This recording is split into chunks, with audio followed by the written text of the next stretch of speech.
प्रातः क्लास चल रहा था 13/11/1967 सोमवार को छठी पीज की मध्यांश में बात चल रही थी।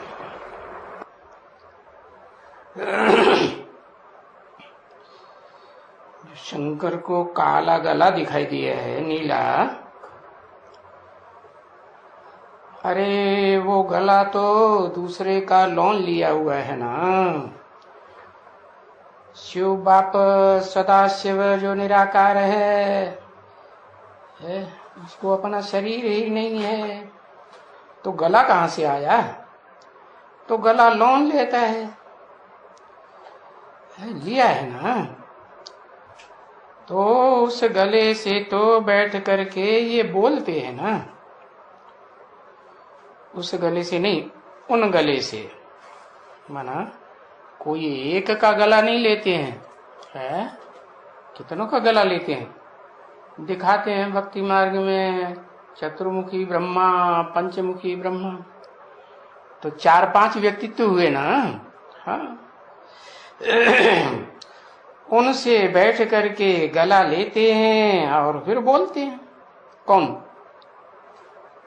शिव सुप्रीम सोल, सदा शिव। उनको कोई अपना गला थोड़ी है जो काला हो जाएगा भरी है। अरे इनका भी काला कैसे होगा? इनका माने किनका? जो ब्रह्मा नामधारी चतुर्मुखी ब्रह्मा है। चित्रों में भी जो अर्जुन का रथ दिखाया है, उसमें सफेद घोड़े दिखाए हैं या काले घोड़े दिखाए हैं? सफेद घोड़े दिखाए हैं ना। तो जब है ही सफेद घोड़े, तो उनका गला कहां से काला हो गया? गला भी तो सफेद ही हुआ ना। तो ये सभी दंत कथाएं हैं ढेर सारी शास्त्रों में। ये जो हड्डी हड्डी कहते हैं ना कि भाई दधीच ऋषि के मुआफिक ये हड्डी देनी है? कौन हुआ दधीच ऋषि? कोई ने तो अपनी हड्डियां दी होंगी ना, गलाई होंगी ना, दूसरों को सुख देने के लिए। कहां शूटिंग हुई है? हाँ, अरे ब्राह्मणों की संगम की दुनिया में ही कोई 4 मुखों वाले ब्रह्मा में से कोई मुख्य ब्रह्मा है, जिसने अपनी गोद में ले लेकर के अपनी हड्डियां गलाई दी। ऐसे थोड़े ही कहेंगे कि इंद्रिय जीत हो गया, इंद्रिय पर जीत पाली, डिस्चार्ज होता ही नहीं। ऐसे कहेंगे? कह ही नहीं सकते। अरे जो ऐसा पक्का योगी होगा जिसने अपनी इंद्रियों को जीत लिया, खास करके काम इंद्रिय को, तो उसका हार्ट फेल हो सकता है? उसका हार्ट फेल तो हो ही नहीं सकता। इसलिए बाप ने मुरली में ही बता दिया, योगी का कभी हार्ट फेल नहीं हो सकता। तो ये दधीच ऋषि की शूटिंग हो गई, रिहर्सल कर दी। क्या? अपनी हड्डियां भी दान में दे दी। किस लिए दे दी? अपने फायदे के लिए कि दूसरे फायदे के लिए? हाँ, अपने फायदे के लिए दूसरों को हड्डियां भी गलाई दी। क्या फायदा? अरे जो दधीच ऋषि की आत्मा है, हड्डी हड्डी अर्पण करती है ईश्वरीय सेवा में, दूसरों को कल्याण करने के लिए, दूसरों को सुख देने के लिए, वही आत्मा तो स्वर्ग का इंद्र बनती है, स्वर्ग का राजा। कि कोई दूसरा बनता है? वो ही बनती है। तो स्वर्ग का जो मुख्य शस्त्र है वो कौन सा हुआ? कहते हैं वज्र हुआ। अरे वो वज्र काहे का बना? संगम युग में जो हड्डियां गलाई दधीच ऋषि ने, तो वो दधीच ऋषि जाकर के इंद्र बनते हैं। उनको अपनी हड्डियों का अस्त्र मिल जाता है। कहां? यही संगम युग में क्या करते हैं? वो सतयुग में नहीं, कोई दैत्य होते हैं, राक्षस होते हैं जिनका संहार करना है। यहाँ संगम युग में जो राक्षसी आत्माएं हैं, उनका संहार करते हैं। तो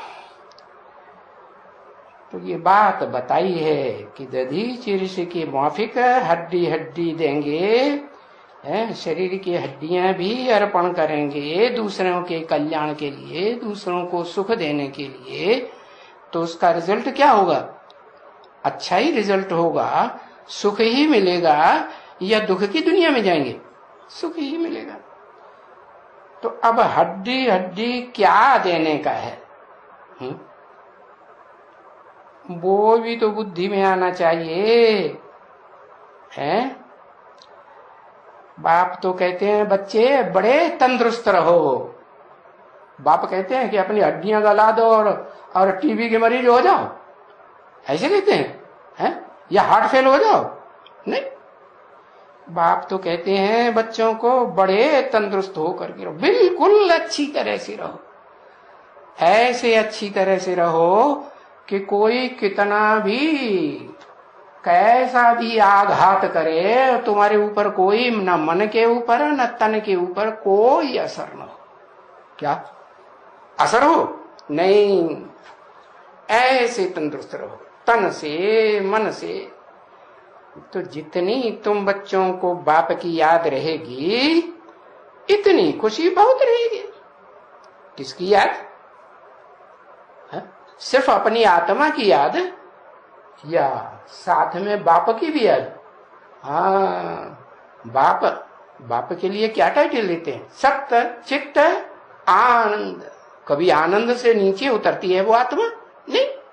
अरे इस पतित दुनिया में आती है, पतित तन में आती है, फिर भी आनंद मनाती है, आनंद में रहती है, या कभी दुखी होती है? सदा आनंद। तो उसका याद करेंगे उसकी, तो खुशी रहेगी ना, इतनी ही खुशी रहेगी, बहुत खुशी।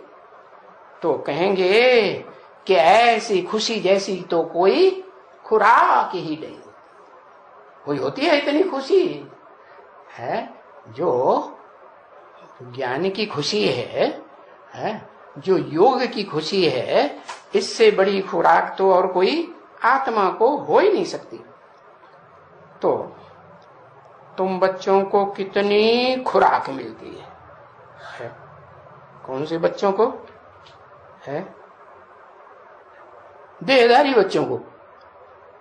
अरे देह के बच्चों से तो बात ही नहीं करते। किन से बात करते हैं?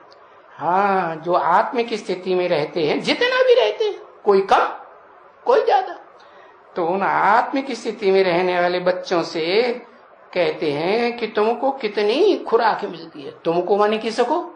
देह को थोड़ी, किसको? आत्मा को खुराक मिलती है। कितनी खुशी मिलती है। हम अभी ये बात जान गए। हाँ, ये बाप समझाते हैं। क्या समझाने वाला कौन है? ये कह के किस तरफ इशारा किया? हाँ, कोई आत्मा इमर्ज की कि ये बाप समझाते हैं। क्यों? शिव सुप्रीम सोल नहीं समझाते? अरे समझाते तो हैं, लेकिन मनुष्य सृष्टि के बाप में ही प्रवेश करके समझाएंगे ना, तो वो तो दोनों एक ही हो गए। ये बाप समझाते हैं जबकि भगवान है। भगवान से तो हमको वर्षा, स्वर्ग का वर्षा मिलना चाहिए। है? भगवान है तो कहाँ का वर्षा मिलना चाहिए? है? स्वर्ग का वर्षा। स्व माने आत्मा, ग माने गया। आत्मा जब आत्मिक स्थिति में गई तो स्वर्ग का सुख भोगती है। और वही वह भगवान सबका ही है, ऐसे नहीं कि देवताओं का है, दैत्यों का, राक्षसों का नहीं है, कीड़े मकोड़ों का नहीं है। नहीं, भगवान तो सबका है। तो हम सबको तो कुछ वर्षा मिलना चाहिए ना। हा? कुछ क्यों? सब कुछ क्यों नहीं? अरे जैसा संग करेंगे वैसा प्राप्ति करेंगे। ऊंच ते ऊंच का संग करेंगे तो ऊंच ते ऊंच जास्ती से जास्ती प्राप्ति। तो वर्षा भगवान का है, इसका वर्षा है धनवान का है। अरे वो टाटा बिरला वाले जो भगवान कहे जाते हैं भारत में है, ये प्रजातंत्र वाले क्या समझते हैं हमारा भगवान कौन है? जो बड़ी बड़ी ऊंची ऊंची गद्दियों पर बैठते हैं मंत्री महामंत्री बन करके, वो क्या समझते हैं हमारा भगवान कौन है? जो पैसा देगा इलेक्शन लड़ने के लिए, वो हमारा भगवान है ना। नोटों से वोटों की राजाई चलती है ना। हाँ, तो उनका नाम शास्त्रों में दिया है धृतराष्ट्र। धृत माने धारण कर लिया, और क्या राष्ट्र माने राष्ट्र की धन संपत्ति सारी अपनी बगल में दबा के रख ली, गरीबों की खून चूस चूस के। तो उनको क्या कहेंगे? धृतराष्ट्र नहीं कहेंगे, धृतराष्ट्र। हाँ, तो वो कोई उनके भगवान है। कौन? धृतराष्ट्र। और तुम बच्चों का भगवान कौन है? तुम बच्चों का तो भगवान वो धनवान नहीं है स्थूल धन का, काय का धनवान है? ईश्वरीय ज्ञान धन का धनवान है, अखूट ज्ञान का धनवान। और वो अखूट ज्ञान का धनवान भी कोई ऐसे नहीं कि बिंदी है, निराकार है, हवा है, नहीं। वो भी साकार मनुष्य तन में मुकर्रर रथ में प्रवेश करके क्या बनता है? भगवान। जो सारी दुनिया उस भगवान को निराकार रूप में याद करती है कि साकार रूप में याद करती है?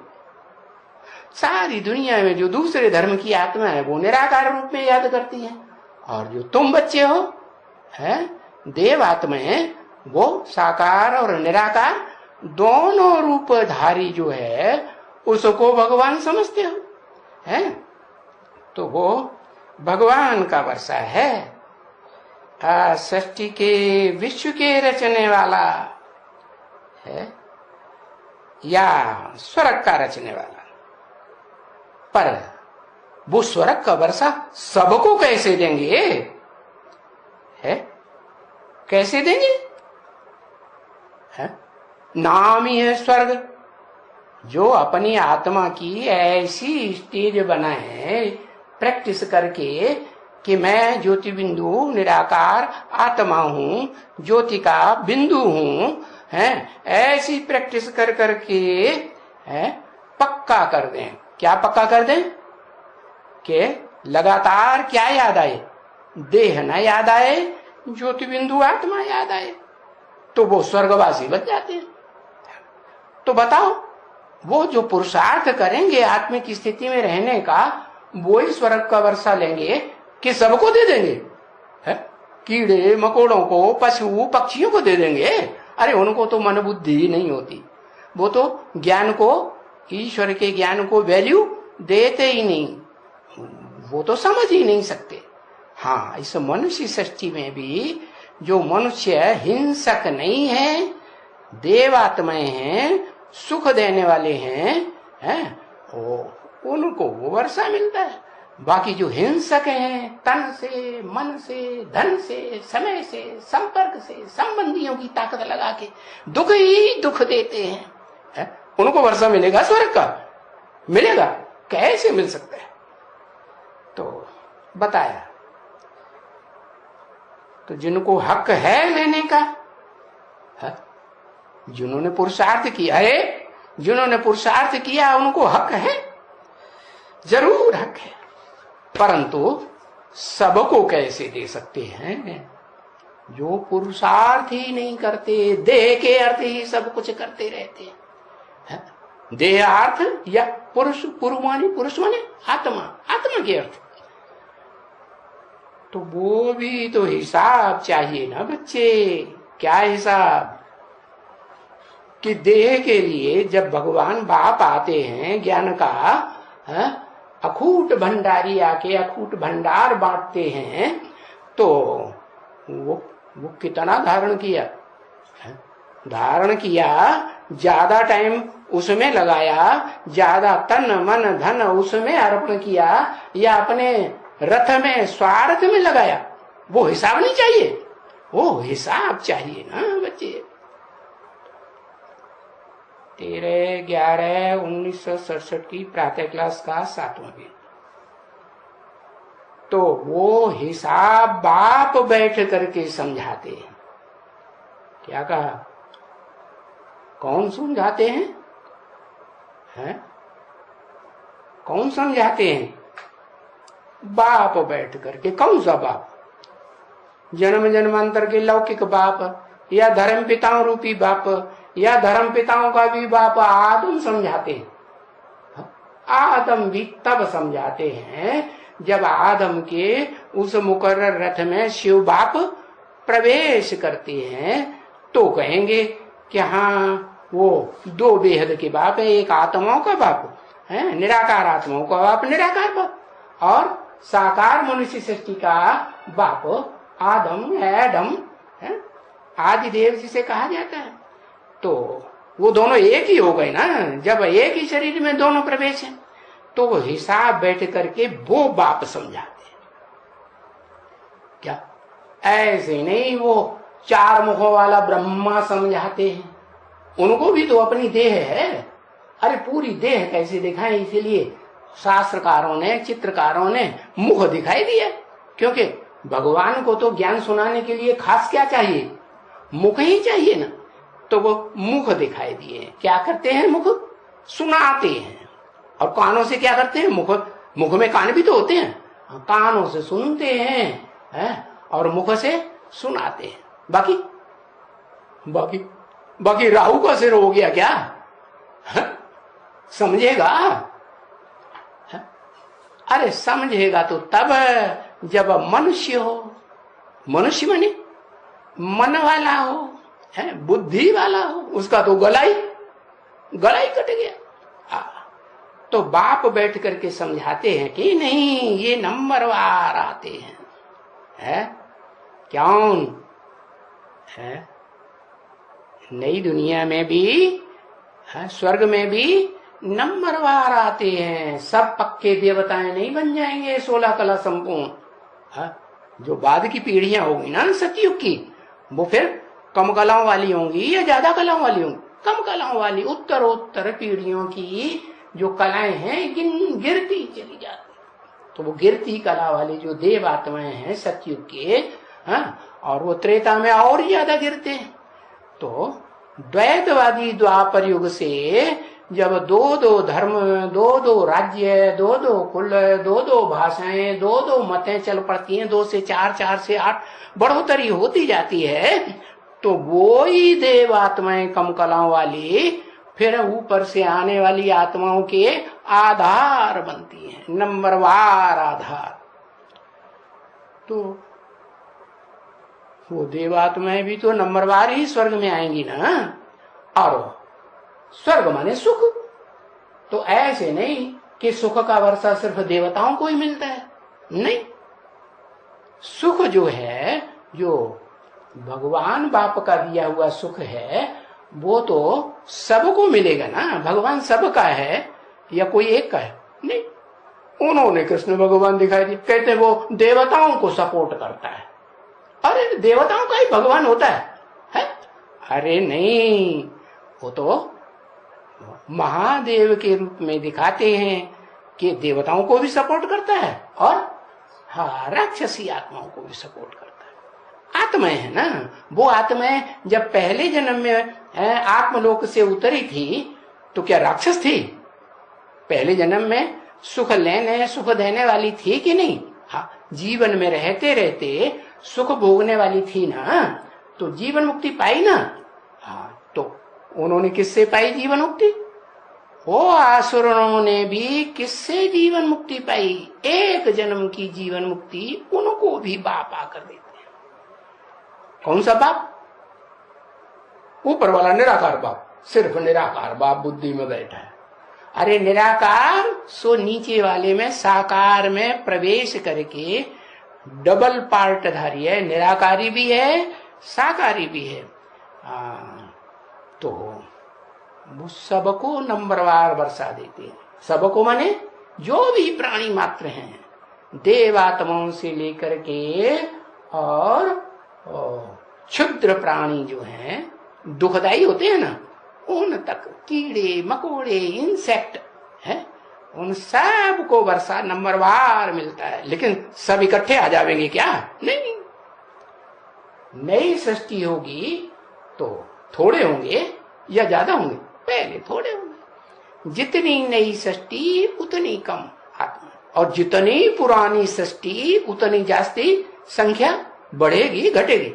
अरे ऐसे कभी सृष्टि में किसी ने हिस्ट्री में हिसाब लगाया कि दुनिया की आबादी पहले के मुकाबले कम हो गई हो? आबादी हमेशा बढ़ती रही है या कम हो जाती है? वो तो एक ही समय है जब इस सृष्टि का, देव सृष्टि का, स्वर्गीय सृष्टि का, जहां सुख ही सुख मिलता है, उसका विनाश होता है। तो वो जो 10 करोड़ हैं उसमें से कितने रह जाते? बस आधे रह जाते, आधा विनाश हो जाता बस। उस टाइम के अलावा फिर आगे तो लगातार सृष्टि की संख्या बढ़ेगी, प्राणियों की, या घटेगी? बढ़ती ही रहती है, बढ़ती। हिस्ट्री उठा के कोई बना करके देख ले, हिस्ट्री बनाने वाले होते हैं हिस्टोरियन, हाँ, वो अच्छी तरह से रिसर्च करके देख लें कि दुनिया में आबादी बढ़ती है या घटती है? बढ़ती है। सब इकट्ठे आ जाएंगे क्या? नहीं, धीरे धीरे आत्मलोक से आत्माएं उतरती हैं और फिर संख्या बढ़ती जाती है। हाँ, तो बताओ, उन संख्या बढ़ने वालों में भी सब कितने हैं? ये भी गॉड फादर समझाते हैं। क्या सब माने 500, 700, 750 करोड़ जो भी मनुष्य मात्र की आत्माएं हैं, वो भी समझाते हैं। भाई तो हैं तो सभी ना। क्या सभी माने? सभी माने वो मनुष्य सभी प्रकार के हैं। 84 लाख योनियों में जितने भी प्राणी मात्र हैं, सबका पार्ट कौन बजाते हैं? मनुष्य बजाते हैं कि नहीं? हाँ, वो मनुष्य आत्माएं सब प्राणियों का पार्ट बजाती है। इसलिए शास्त्रों में लिख दिया, मनुष्य 84 लाख योनियों में जन्म ले। अरे 84 लाख योनियों में मनुष्य जन्म लेता है क्या? अरे मनुष्य का ही जन्म लेगा। आम का बीज होगा तो आम का ही पेड़ पैदा होगा ना। बैंगन का बीज होगा तो पौधा भी बैंगन का बनेगा ना, न कि कोई दूसरा बन जाएगा। नहीं, हाँ, तो भाई तो सभी आत्माएं हैं। क्या, चाहे वो निष्कृष्ट प्राणियों की आत्माएं हो, और चाहे वो श्रेष्ठ से श्रेष्ठ देव आत्माओं की आत्माएं हो, और चाहे वो उनसे भी श्रेष्ठ जो भगवान ईश्वर कहा जाता है, उसकी आत्मा ही क्यों हो। क्या कहा? भाई सभी हुए कि नहीं? हाँ, एक बाप के बच्चे हुए। कौन से एक बाप के बच्चे? वो ही जो सभी आत्माओं का, निराकारी आत्माओं का निराकारी बाप शिव, सुप्रीम सोल, सदा शिव। कभी भी साकारी स्थिति में स्थिर नहीं होता है। वो साकार शरीर में प्रवेश करके भी, पार्ट बजाते हुए भी, सब प्रकार का इंद्रियों से आचरण करते हुए भी साकारी स्थिति में स्थित होता है? नहीं, सदा निराकार। जैसे सब धर्म पिताएं निराकार, तो वो भी निराकार। और जिसमें प्रवेश करता है उसको भी क्या बना देता? साकार से निराकार बना देता। तो कहते भी हैं हम सब भाई हैं, आपस में सभी भाई हैं। जब सृष्टि का आरंभ हुआ तो सब एक की संतान थे। मुसलमान लोग भी जानते हैं, क्या जानते हैं? कि आदम को अल्लाह ताला ने कहाँ भेजा? जन्नत में भेजा। तो जन्नत में आदम हव्वा को भेजा। हव्वा क्यों देते हैं नाम? जैसे छोटे बच्चे होते हैं ना, तो वो छोटे बच्चे कोई बात नहीं मानते हैं, ज्यादा जिद करते हैं, तो माताएं उनको डर पा, हव्वा आ जाएगा। हाँ, तो ये आसुरी आत्माएं उसे हव्वा कहती है। क्या? हाँ, तो जो इकट्ठी आत्माएं इस सृष्टि पर नहीं उतरती हैं नई दुनिया में, उनमें भी जो सब कितना, अरे गार्ड तो सभी समझाते हैं भाई भाई तो सभी हैं आपस में, तो भाई भाई जब हैं तो फिर वर्षा तो सबको जरूर मिलना चाहिए उस एक बाप से। कौन सा वर्षा है? बाप सुख का वर्षा देते हैं या कोई बच्चे को दुख का वर्षा देते हैं? कोई बाप ऐसा होता है दुनिया में है जो अपने बच्चे को, कितना भी खराब से खराब बच्चा हो, उसको कहे तुम सारी जिंदगी दुखी में रहो है? मेरे बच्चे नहीं, अरे बच्चे तो मेरे ही हो तो हाँ नंबरवार हो, तो सबको वर्षा मिलना चाहिए। परंतु नहीं, बाप कहते हैं तुमको कैसे वर्षा देवे है? सबको एक जैसा देवे, अब तुम खुद ही बताओ। तो तुमको सबको क्या हम सबको डबल सिरताज बनाए देवे? डबल सिरताज बने है? एक तो पवित्रता का ताज और दूसरा राजाई की जिम्मेवारी का ताज बनाए देवे, एकदम बनाए देवे है? नहीं, वो तो हो ही नहीं सकते हैं है? बनाए भी देवे तो वो हो ही, जैसे प्रजातंत्र गवर्नमेंट में शूद्रों को भी उठा उठा के क्या कर रहे हैं? ऊंची ऊंची गद्दियों में बैठाए रहे, तो वो क्या कर रहे हैं? क्या कर रहे हैं? वो रिश्वत लेना छोड़ देंगे या बढ़ावा देंगे? हाँ, जितना खींच पाओ उतना खींच लो, क्योंकि जन्म जन्मांतर से तो शूद्रों को राजाई मिली नहीं, इस अंतिम जन्म में मिली है तो जो कुछ है सो ले लो, सहज सहज मिले सो ले लो, इनकम टैक्स वगैरह से है, अपने आप दे दें, इनकम टैक्स भर दें तो बढ़िया, नहीं भरे तो दुनिया भर के टैक्स लगा करके ले लो, और उससे भी ना माने तो फिर उल्टे सीधे कायदे कानून बना करके सारी संपत्ति प्रजा की खींचते रहो हाँ, और विदेशों की स्विस बैंक में जमा करते रहो। हाँ, तो देखो यहां तो बाप ने पुरुषार्थ रखा हुआ है, पुरुष अर्थ, पुरुष माने आत्मा, शरीर रूपी पुरी में श माने शयन करे आराम से, उसे कहते हैं पुरुष माने आत्मा। जो शरीर रूपी पुरी है माने क्या है? ये शरीर क्या है? आत्मा की रहने की पुरी है ना। तो उस आत्मा को जो सरसब्ज कराए, भरपूर कर दे, कैसी? पुरुषार्थ करके, देह का अर्थ नहीं, पुरुषार्थ करके, पुरुषार्थ पढ़ाई पढ़ करके है, तो ये पढ़ाई में तो जरूर सबको एक वर्षा तो कभी नहीं मिल सकता। अरे दुनिया में भी जो पढ़ाइयां पढ़ाई जाती हैं, उन पढ़ाइयों में, स्कूलों में, कॉलेजों में क्या एक जैसा पद सबको मिल जाता है? मिलता है? मिल सकता है? कोई को नहीं मिल सकता, नहीं मिल सकता ना। तो ये तो कायदा ही नहीं है बिल्कुल कि पढ़ाई में सबको, पढ़ने वाले स्टूडेंट्स को एक जैसा पद मिल जाए। और फिर दुनिया में तो वो हद की पढ़ाई है, और यहाँ तो और ही बेहद की पढ़ाई है। ये बेहद की पढ़ाई, तो बेहद की पढ़ाई में भी बच्चे जानते हैं, अच्छी तरह से जानते हैं कि ये कितना बड़ा झाड़ है, कितना बड़ा झाड़ है।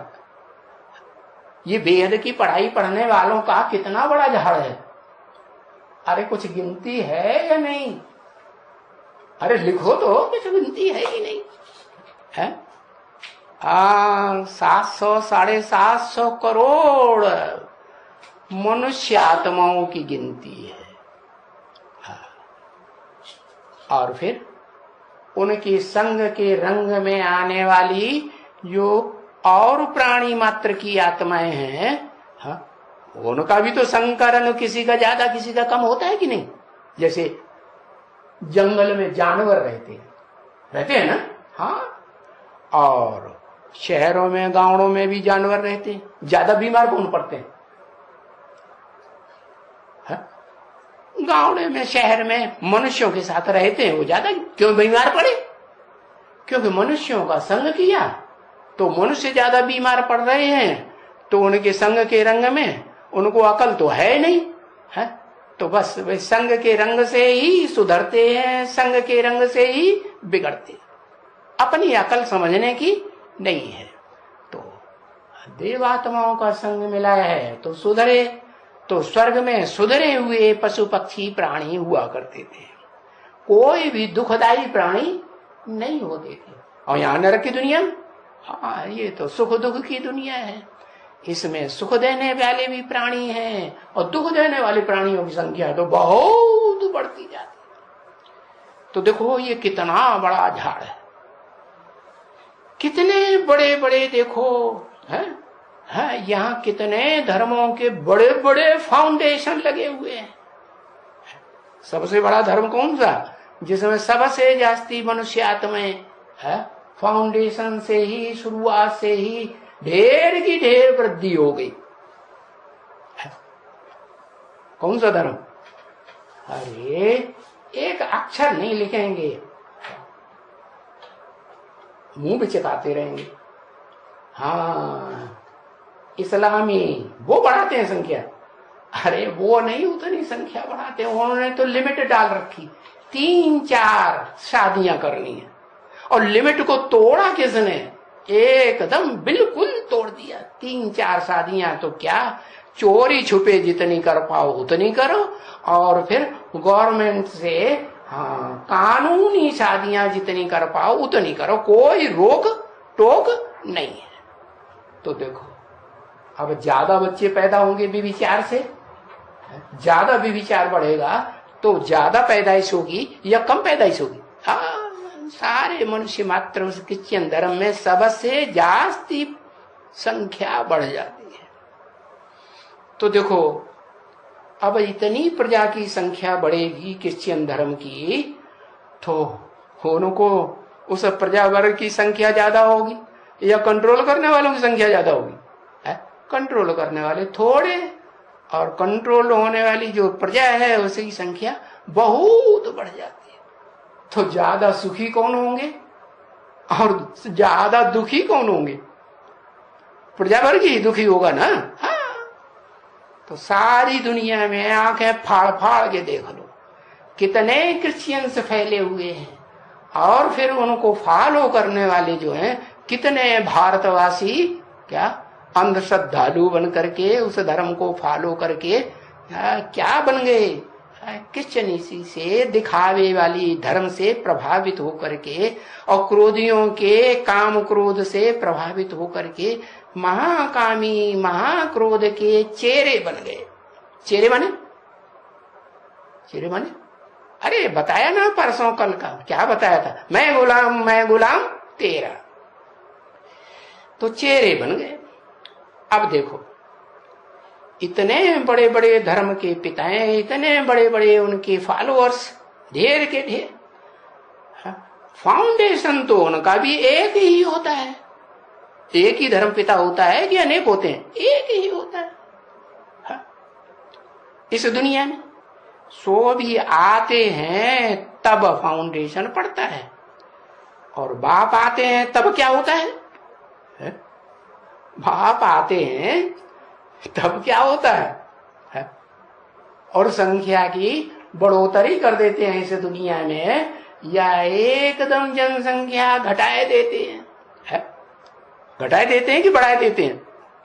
क्या करते हैं? हाँ बाप आते हैं जबकि बहुत मनुष्य यहाँ हो गए हैं, करोड़ों की तादाद में। अगर करोड़ों मनुष्य न हो जाएं तो बाप कैसे कहें हैं कि तुम संगम पर खड़ा रहो?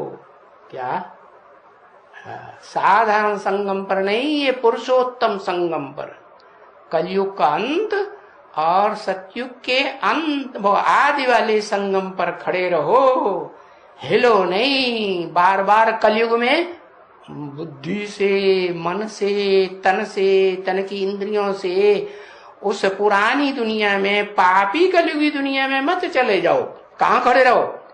पुरुषोत्तम संगम युग में पुरुषोत्तम संगम युगी ब्राह्मण बन के खड़ा हो। है? कौन सा ब्राह्मण? पुरुषों में उत्तम, उत्तम ते उत्तम कौन सा ब्राह्मण? जो चोटी का ब्राह्मण है वही चोटी का उत्तम ते उत्तम देवता आदि नारायण बनता है। तो इस पर खड़ा रहो तो क्या होगा? तो जैसे वो जन्म जन्मांतर राजयोग से राजा ही की प्राप्ति करता है, वैसे यथा राजा तथा प्रजा भी सुखी रहेगी या दुखी बनेगी। अच्छा राजा कौन सा होता है?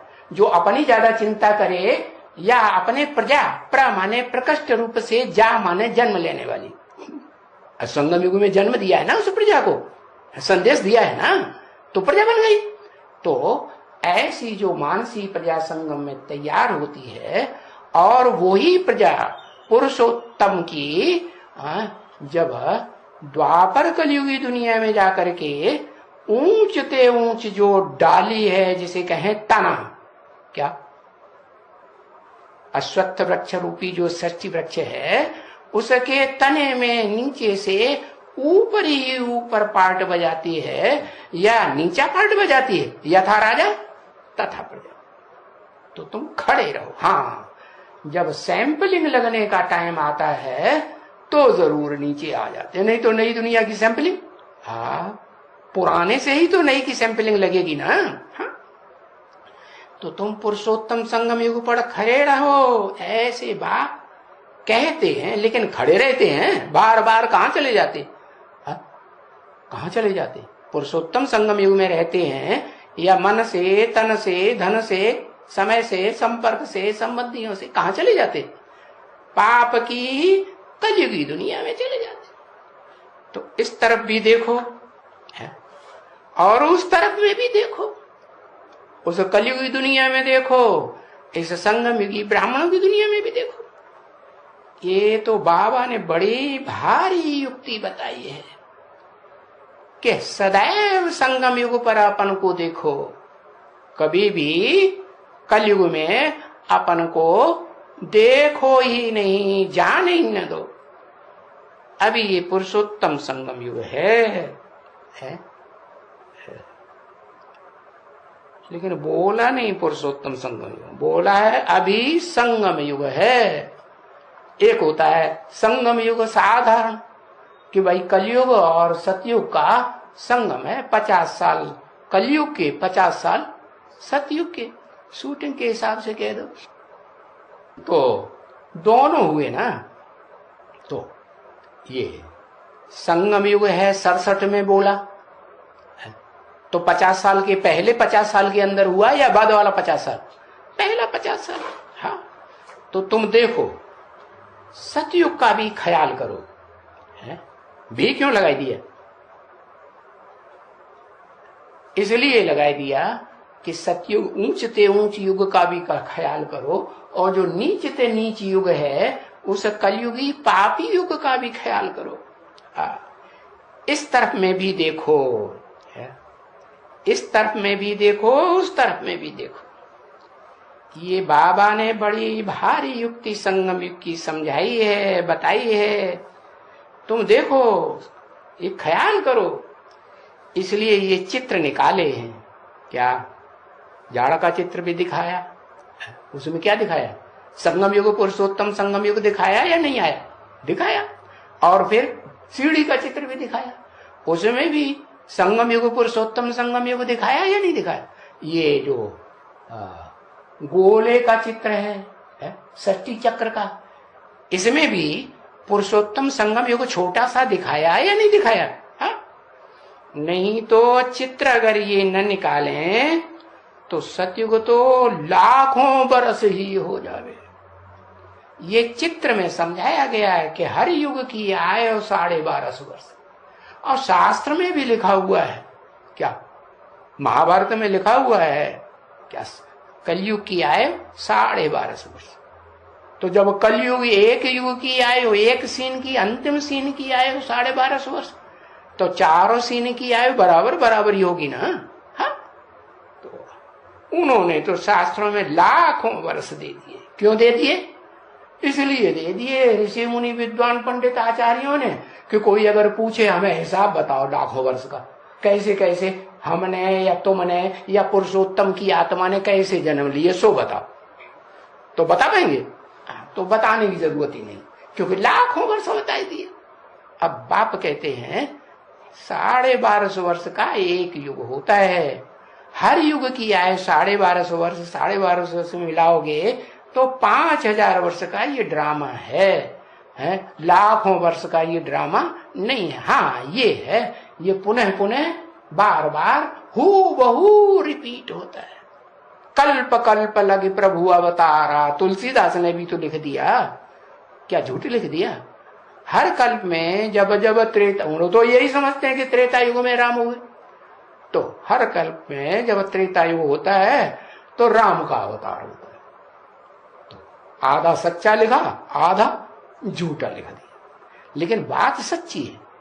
हर कल्प में जब ये दुनिया दुखी हो जाती है, कलयुग में पापी दुनिया बन जाती, पाप से ही दुख होता है ना, तो बाप आते हैं और दुख की दुनिया से छुड़ाए कहाँ ले जाते हैं? शांति धाम, अपने घर में ले जाते हैं, कहते थोड़ी देर आराम करो, शांति से रहो। जैसे सो जाता है ना कोई गहरी नींद, तो क्या शरीर स्वस्थ हो जाता है कि नहीं? थोड़ा हाँ, शरीर स्वस्थ हो जाता है, मन स्वस्थ हो जाता है। ऐसे ही ये आत्मा की बात बताई कि आत्मा को स्वस्थ बनाने के लिए क्या करते हैं, यही बता देते हैं तरकीब। क्या अपन को इस दुनिया का वासी नहीं समझो। कहाँ का वासी? मैं आत्मलोक परम धाम का वासी हूं। अब उसमें पुरुषार्थ करके कोई ऐसे बच्चे हैं पुरुषार्थी, आत्मा के अर्थी के जो परम धाम को इस सृष्टि पर ही उतार लेते हैं। अरे ऊपर कौन जाए, यहीं उतार लो और यहीं पर परम धाम वासी बन जाओ, ताकि ज्यादा सोने की जरूरत पड़े सुसुप्ति में। कोई 5000 वर्ष है लगातार सुसुप्ति में आत्मलोक में पड़ा रहना चाहेगा? कोई नहीं चाहता। हर आत्मा चाहती है हमें जीवन में सुख मिले, दुख न मिले। तो कोई आत्माएं ऐसी भी बाप के बच्चे हैं जो इसी दुनिया में परमधाम की स्थिति को, वातावरण को उतार लेते हैं, सदा आत्मिक स्थिति में रहने का पुरुषार्थ करते हैं। तो जितना आत्मिक स्थिति में रहेंगे आत्मा शांत रहेगी कि कोई अशांत करेगा? चलो आसपास चारों तरफ अशांत करने वाले बैठे हैं, कुछ न कुछ कर्मणा से, वाचा से, दृष्टि से ऐसा बोलेंगे, ऐसा करेंगे जिससे फीलिंग आ जाए जी हमारे साथ ऐसा क्यों करते हैं, औरों के साथ नहीं ऐसा करते, इनके साथ नहीं ऐसा करते, हमारे साथ ऐसा करते, वैसा करते, तो टेंशन आता है ना। लेकिन बाप की याद में आत्मा की स्थिति में स्थित हो जाओ, बिंदी फुल स्टॉप, संकल्पों को फुल स्टॉप लगा दो, तो दुखी होंगे दुखी? अरे दुखी होंगे, अरे वो तो लटक गया ना, हाँ ना। आत्मिक स्थिति में फुल स्टॉप लगा देंगे कि मैं आत्मा ज्योति बिंदु। प्रैक्टिस करेंगे कि नहीं करेंगे? Practice maximum perfect. अभ्यास तो कौन्तेय वैराग्येन क्रियते। हे अर्जुन, तू जितना इस मन को एकाग्र करने का अभ्यास करेगा तेरा अभ्यास बढ़ता ही जाएगा। तो कहता हमें तो अनुभव ही नहीं इस बात का, हम कैसे जाने? अरे आत्मा फुल स्टॉप लगा सकती है, प्रैक्टिस कर सकती है कि नहीं? नहीं कर सकती? हाँ कर सकती है। अब ये अपने अपने अनुभव की बात है, प्रैक्टिस की बात है। तो देखो, अगर ये संगम युग की बात न बतावे, पुरुषोत्तम संगम युग की, तो फिर सतयुग लाखों वर्ष का पक्का हो जाएगा सबकी बुद्धि में। लेकिन ऐसा तो है ही नहीं, है? सतयुग भी 1200-1250 वर्ष का और हर युग 1250 वर्ष का। इसलिए ये चित्र निकाले हैं समझने के लिए। संगम पर खड़े रहो, क्या न कलयुग में जाओ और सतयुग में भी जाना है तो बुद्धि से जाओ। अभी शरीर से जा सकते हो? अभी शरीर से नहीं जा सकते। क्यों? क्योंकि जब तक आत्मा बीज नहीं पावरफुल बना है, संपन्न नहीं बना है, तब तक ये शरीर रूपी झाड़ है, हाँ, ये कंप्लीट बन ही नहीं सकता। तो संगम पर आत्मिक स्थिति में खड़े रहो, क्योंकि संगम पर हो तभी ये चित्र निकले हैं। कब? चित्र निकलते ही हैं कब? अगर ये संगम न होता तो चित्र भी नहीं निकलते। हाँ, पुरुषोत्तम संगम नहीं बताया, साधारण संगम माने सतयुग और नई दुनिया, जो वो नई दुनिया सतयुग और पुरानी दुनिया जो कलयुग है, उसका संगम। कम से कम मन में ये बात जरूर आ जाए, क्या अभी सतयुग आने वाला है, कलयुग जाने वाला है। तो कहाँ आ गए भाई? दोनों के बीच में आ गए। जब दोनों का संगम होता है, एक्यूरेट संगम, कितना कहेंगे, जिसे बोला पुरुषोत्तम संगम युग। कितना ड्यूरेशन, कितना लंबा टाइम है? एक्यूरेट पुरुषोत्तम संगम युग का कितना लंबा टाइम बताएंगे? अरे बच्चे को पैदा, जो सात्विक बच्चा होता है उसे पैदा होने में कोई देर लगती है? अरे ऐसे भी सुना गया है को कोई माता लेटरिन गई और घराव से निकल पड़ा, उसे पता ही नहीं चला कि लेटरिन में गिर गया।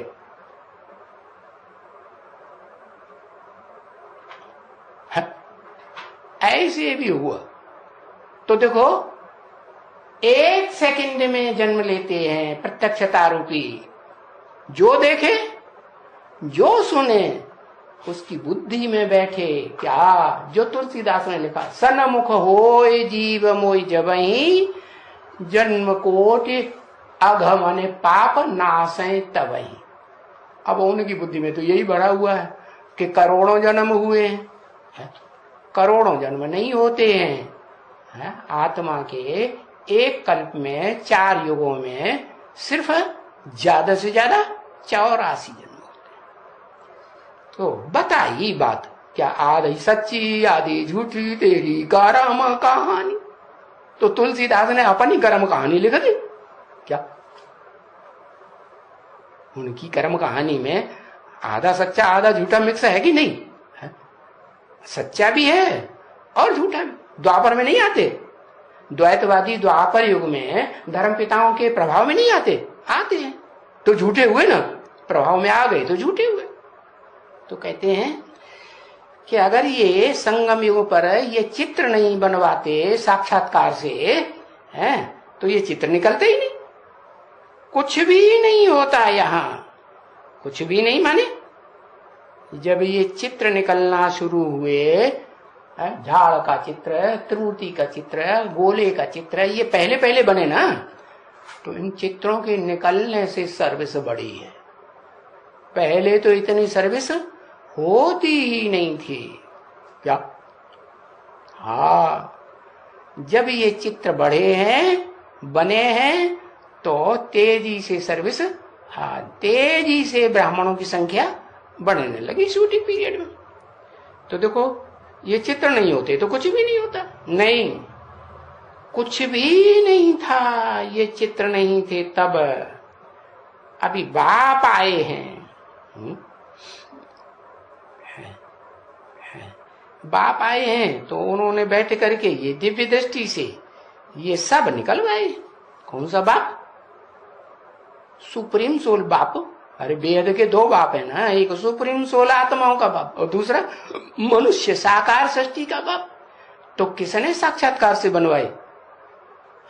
जो आत्माओं का बाप है, उन्होंने आ करके ये बैठ करके चित्र बनवाए दिव्य दृष्टि से, ये सब निकलवाए। सो भी एकदम नहीं, 4 चित्र निकलवाए, 5 आहिस्ते आहिस्ते, धीरे धीरे करके ये बुद्धि में आते रहे। पहले चित्रकारों की बुद्धि में आएगा तभी तो वो बनाएंगे, उनको समझाया जाएगा ना। हाँ, आस्ते आस्ते आए। पहले पहले देखो क्या निकलते थे, हैं? जैसे कि वो ऐसे ऐसे बच्चे नहीं होते हैं, तो ऐसे ऐसे ली का पहनते रहते हैं। जब स्कूलों में पहले पहले आते हैं, उनको सिखाओ आ लिखो, ABCD लिखो, तो नहीं लिख पाते हैं, तो ऐसी ऐसी ली का लिखाई देते हैं। तो ऐसे ही ब्रह्मा बाबा ने क्या किया, वाराणसी में जाकर के ली का बनाते रहते थे दीवालों पर, ली का पहनते रहते। तो अपन भी समझते हैं कि बाबा हमको पहले ली का पहनाते रहते थे, है? कहा? वाराणसी में ली का पहनाते रहते थे। हाँ, अभी देखो क्या क्या बनाए दिया है। क्यों? शुरुआत में भला बाबा ने सीढ़ी क्यों नहीं बनवाई? जिस सीढ़ी में सभी भारतवासी जल्दी जल्दी समझ जाएं कि कैसे हम भारतवासी 84 के चक्कर की सीढ़ी उतरते हैं और कैसे 84 जन्मों की सीढ़ी चढ़ जाते, धाक से चढ़ जाते हैं। चढ़ने में कठिनाई होती है या उतरने में कठिनाई होती है? वो पार्कों में सीढ़ी बनाई जाती है ना, एक तरफ सीढ़ी लगी हुई है और दूसरी तरफ रपक लगी हुई है? तो रपकने में तो फटाक से आराम से रपकते चले जाए, बड़ा मजा आता है बच्चों को। और चढ़ने जितनी ऊंची सीढ़ी होगी उतना टांगे थकेंगी, पकड़ पकड़ के इधर उधर डंडों को चढ़ो। हाँ, तो ये दाएं हाथ का डंडा, ये बाएं हाथ का डंडा। दाएं हाथ का डंडा कौन सा है? अरे ये खास श्रीमत के डंडे हैं, एक बेसिक में और एक एडवांस ज्ञान में। बेसिक ज्ञान में दादा लेखराज ब्रह्मा का डंडा, वशिष्ठ जी का डंडा, और उससे भी जास्ती पावरफुल विश्वामित्र का डंडा। विश्वामित्र जो है ऐसे नहीं कि ऋषि मुनि बन करके ब्राह्मण ही बन के गए थे कि भाई ब्राह्मण ही बन करके रहना है, किसी के ऊपर कंट्रोल नहीं करना है? नहीं, राजाई भी करनी है और सारे विश्व के ऊपर राजाई करनी, विश्व का मित्र बनना है। सारा विश्व अपना आखिरी दोस्त समझे। क्या आखिरी दोस्त समझे या नहीं समझे? आखिरी तो जरूर सारी दुनिया दोस्त समझे। तो अंतमते सोगते, जो आदि सोई अंत होता है। तो बताओ क्यों है ये ऐसा क्यों किया कि धीरे धीरे चित्र बनवाए? शुरुआत में बाबा ने भले ये सीढ़ी क्यों नहीं बनवाई? बुद्धि योग से क्यों नहीं बनवाई? शुरुआत में ये ऐसे ऐसे चक्कर गोल गोल क्यों बनवाए? वाराणसी में ब्रह्मा बाबा के द्वारा नहीं, वो तो ड्रामा के अनुसार जैसे जैसे पढ़ाई है बाप की, है छोटे छोटे बच्चे हैं, दुधमुहे हैं, क्या 60 तक 59 तक जैसे छोटे छोटे बच्चे रहे, तो जैसे बच्चे हैं वैसे ही उनकी पढ़ाई पढ़ाएगी ना अम्मा। हाँ, तो बताया जैसे जैसे पढ़ाई है बाप की वो ऐसे ऐसे पढ़ाते रहते हैं। नहीं तो भला इतना कलम उठाओ और इतना उठाओ, वो फिर कहां से आवे? और या तो कह देते हैं कि सेकंड में है, या तो कह देते हैं कि अथाह ज्ञान है। 1 सेकंड का भी ज्ञान है और फिर अथाह ज्ञान भी है। 1 सेकंड का कब है? 1 सेकंड का कब है? अरे जनक को क्या गायन है? जनक के लिए गायन है 1 सेकंड में जीवन मुक्ति मिली। जीवन बंध से 1 सेकंड में जीवन में रहते मुक्ति मिल गई।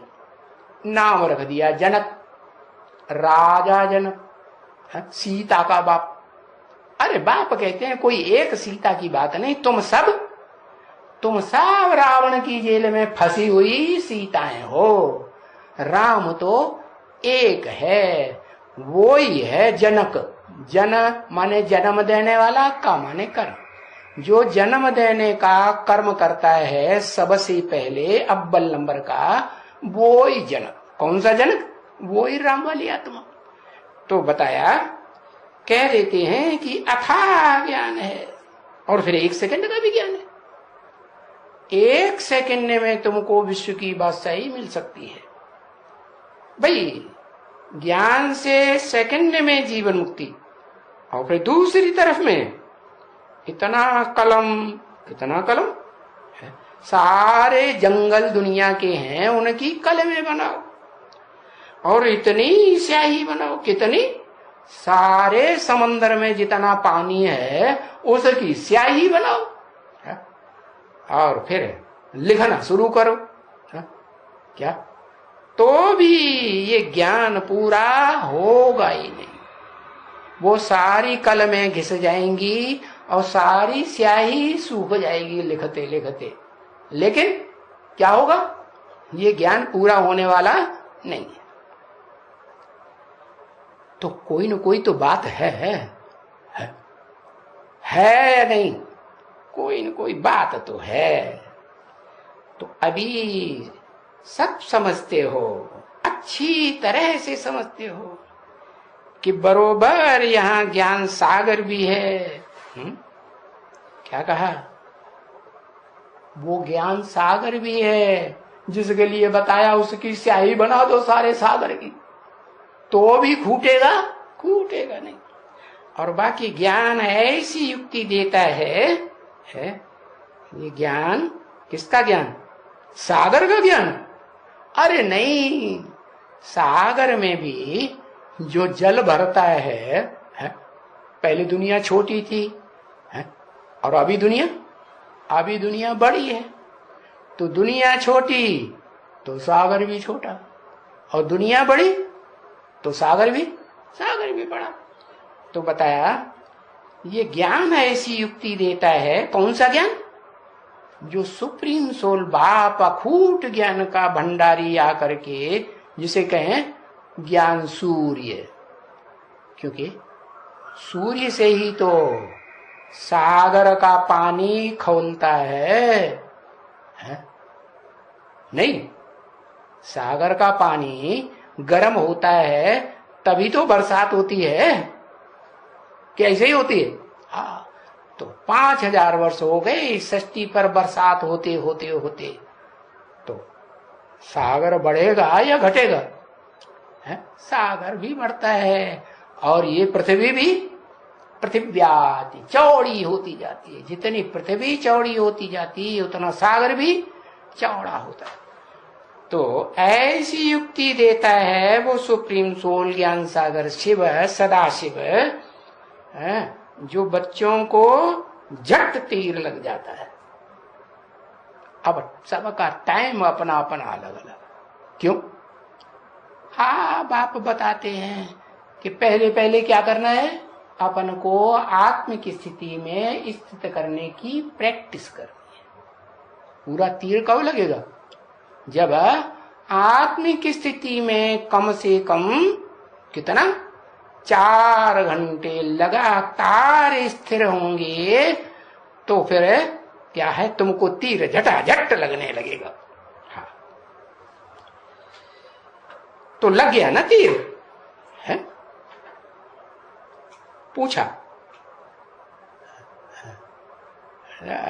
नहीं, वो आश्चर्यजनक निशान लगाया, तीर लग गया ना, माना टांट मारा या पूछा? टांट मारा, तीर लग गया। अब पूरा तीर लगा कि नहीं लगा? हाँ। तो वो शुरू से ये शुरू करो। क्या शुरू करो? शुरू से ये शुरू करो। सिंध में, मगध देश में है, ये कैसे शुरू किया? मगध देश में तो ज्ञान की गंगा बही, तो अच्छी तरह से ज्ञान गंगा बही के रह गया कुछ? है अच्छी तरह से। सिंध में ये कैसे शुरू किया? कैसे कैसे आना हुआ? कैसे हंगामा हुआ। सिंध हैदराबाद में भी आज में हंगामा हुआ या नहीं हुआ? हुआ, हंगामा हुआ। क्या से क्या होकर के बना है ये तो तुम बच्चे जानते हो ना, क्या से क्या हो गया। हाँ, क्या क्या कहते थे भाई, खाने से खूब। क्या कितई के पास कितना भी धन हो, एक दिन के लिए 2 दिन के लिए बारात आती है तो घर वालों का सारा धन खूट जाता है।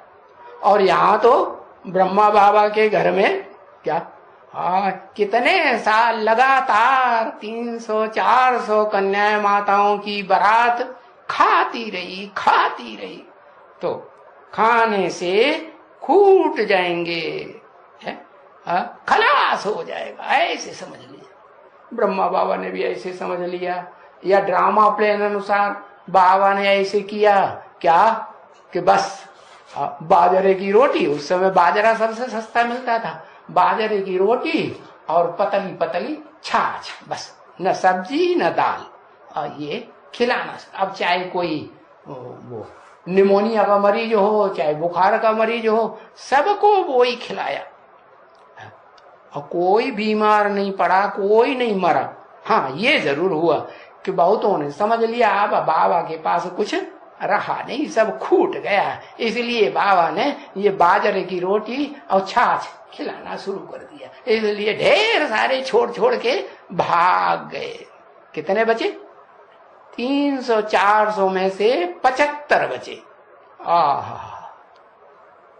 तो देखो, पौन 2 पौन 1.5 और 4 गुने करो तो 4, चौथाई हिस्से से भी कम बचे कि नहीं? हाँ, तो खाने से समझा खूट हो जाएंगे, फलाना हो जाएंगे, ये हो जाएंगे, वो हो जाएंगे, ऐसे बच्चों ने समझ लिया। किन्नो? कौन से बच्चों? जो निश्चय बुद्धि थे कि भगवान बाप आया हुआ है, या जो अनिश्चय बुद्धि थे वो भाग खड़े हुए। कौन भाग खड़े हुए? अनिश्चय बुद्धि विनिश्चय भाग खड़े हुए। अब यहां तो बाबा खुद कह रहे हैं कि ये तो दूल्हे लाल का खजाना है। क्या? देखो, वो जाते नहीं है दूल्हा दलाल में वो डालने के लिए।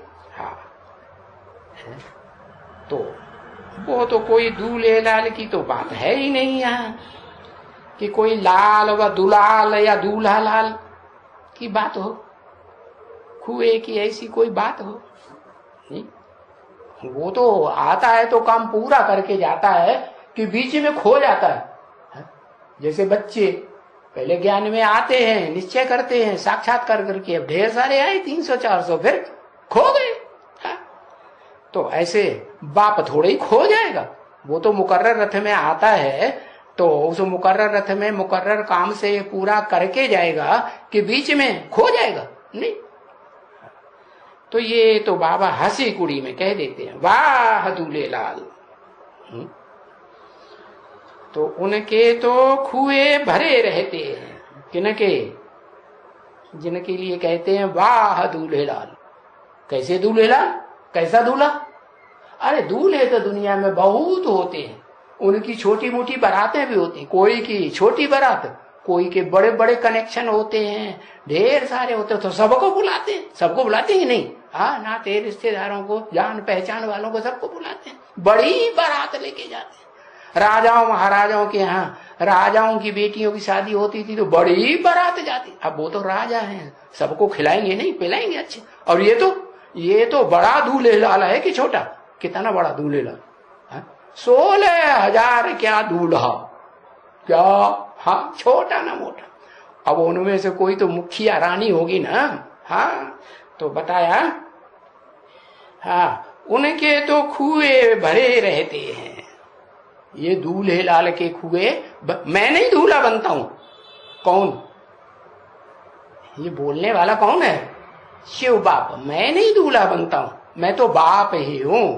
क्या मैं आत्माओं का बाप हूं कि पति बनता हूं, दूल्हा बनता हूं? नहीं, मैं हस्बैंड कसबैंड कोई देह का संबंधी नहीं बनता हूं, मैं तो सिर्फ बाप।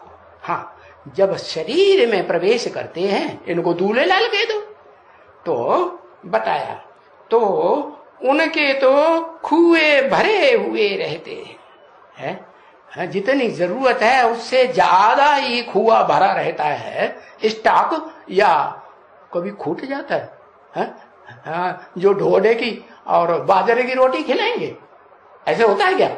नहीं होता है। कभी तो खूट ही नहीं सकता, बिल्कुल निश्चिंत रहते हैं ना बच्चे, क्योंकि ये तो है ट्रस्टी। क्या है? ट्रस्टी होता है ना, तो वो तो सेठ होते हैं। जैसे दिलवाड़ा मंदिर का कोई सेठ है अहमदाबाद में, तो बड़ा ट्रस्टी बड़ा सेठ होगा ना।